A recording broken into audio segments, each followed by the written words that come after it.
Hi, I'm Kate Garland with the University of Maine Cooperative Extension, and I'm here today to talk to you about how to establish a straw bale garden. Straw bale gardens are inexpensive, require no construction, can be tended from a chair for those with physical disabilities, and work well in sites with poor contaminated soil.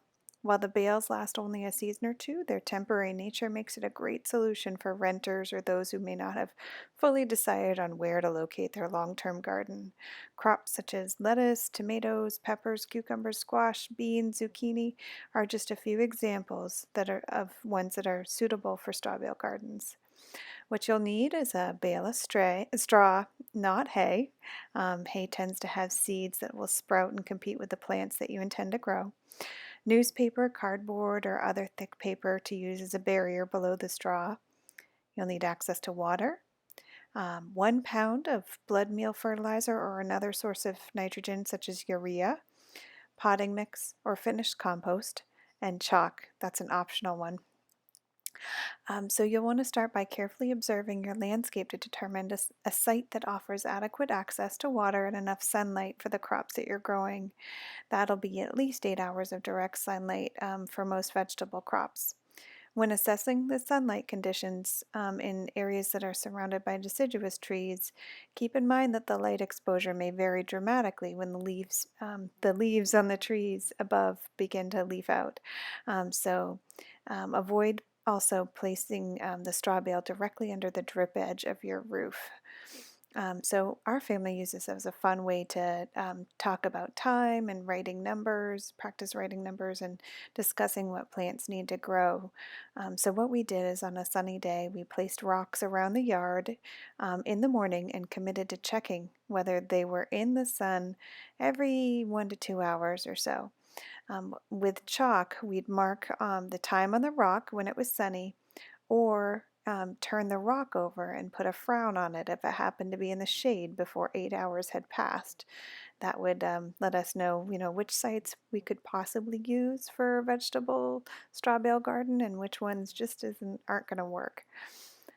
So once we figured out the site, we placed a layer of, in this case, we used a layer of paper grocery bags that we happen to have a lot of, but you could use cardboard, newspaper, or any other thick paper in an area that was slightly larger than the bale itself.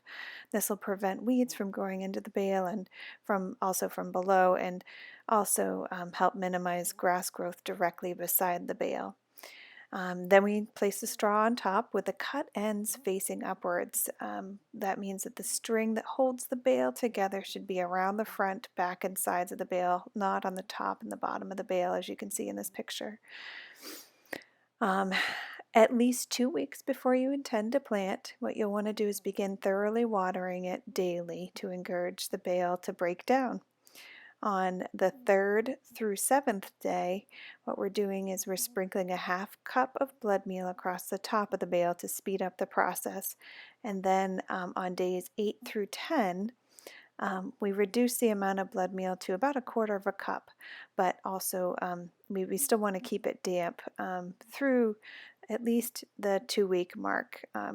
This timeline's flexible, so don't worry if you miss a day or two or need to wait a little longer before planting.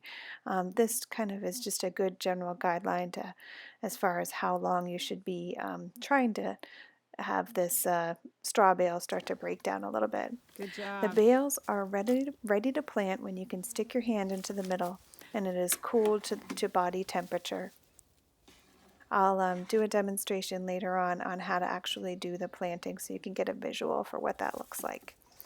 I hope this helps and that this inspires you to do a straw bale garden yourself. Please share photos and tales of your gardening adventures on our social media pages and be sure to use the hashtag #GrowingMaineGardeners.